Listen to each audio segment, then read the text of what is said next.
This has sent shockwaves across the country and here locally. We have Councilmember Traci Park with us this morning to weigh in on this. It was just so gut-wrenching when you saw that news yesterday, and anybody who saw the video, it honestly is so chilling. Really, truly horrific act of political violence, an outright political assassination at a public event that leaves behind 2 young children and a wife and a family that will never be the same.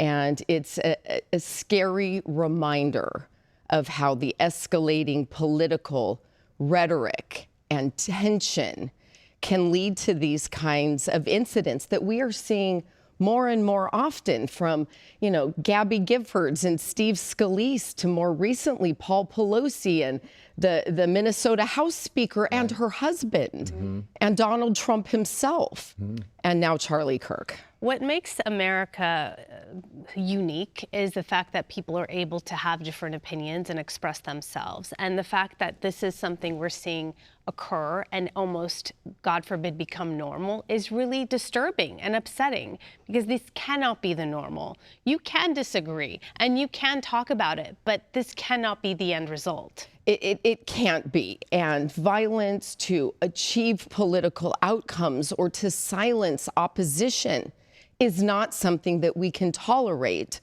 or normalize.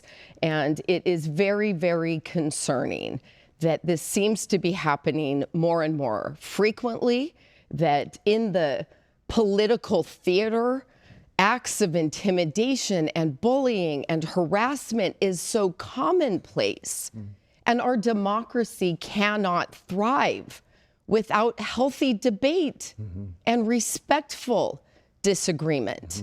And the tensions and the escalating rhetoric is fueling this violence. It has to be incredibly unsettling to you. I mean, you're leading this life of public service, and you're out and about, and you're at all these public events, and to not know, and to know that we've reached this point where the temperature is so high that anything can happen anywhere.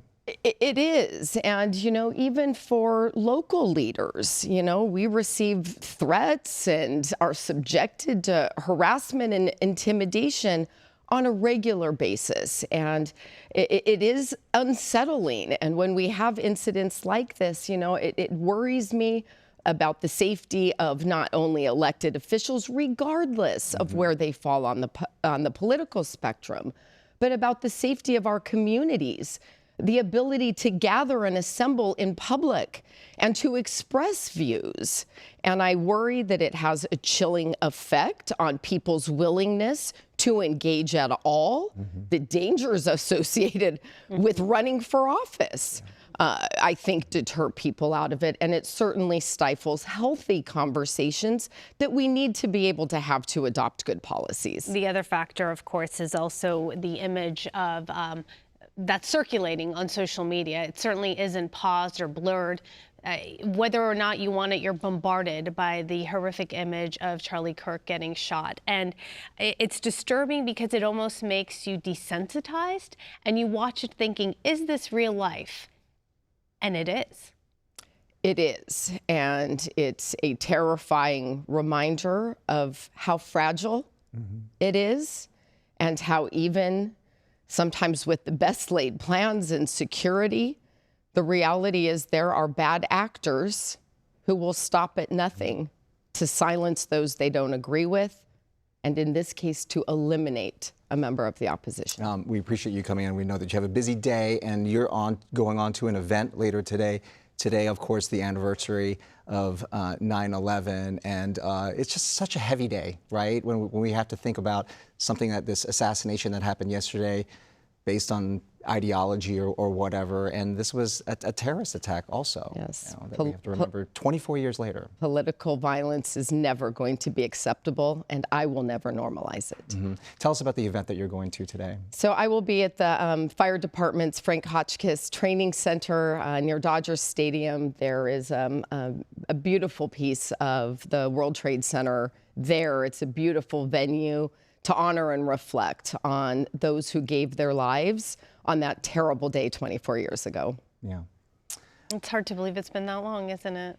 I look back at that day now, and in many ways it feels distant, and yet in the heaviness of this moment today and in looking at the issues and challenges that we're confronting, what has changed and what hasn't, it feels very heavy today. Yeah, and also just to remember all of the first responders there at the Hodgkins Center there, where firefighters train and we bring up, but that they're still put into harm's way today. And we saw their bravery on full display on January 7th as our first responders rushed into the Pacific Palisades and Altadena to save lives and homes. Those men and women serve every day for the betterment of our city, and it's an honor to be there and to support them today. Absolutely, absolutely. And before you go, just something that came to me after 9/11 occurred. I will remember, and I was young at the time, but the sense of unity that we felt as a country. Everyone had the American flag displayed on their cars, at their homes, every place of business. Everyone was together and united.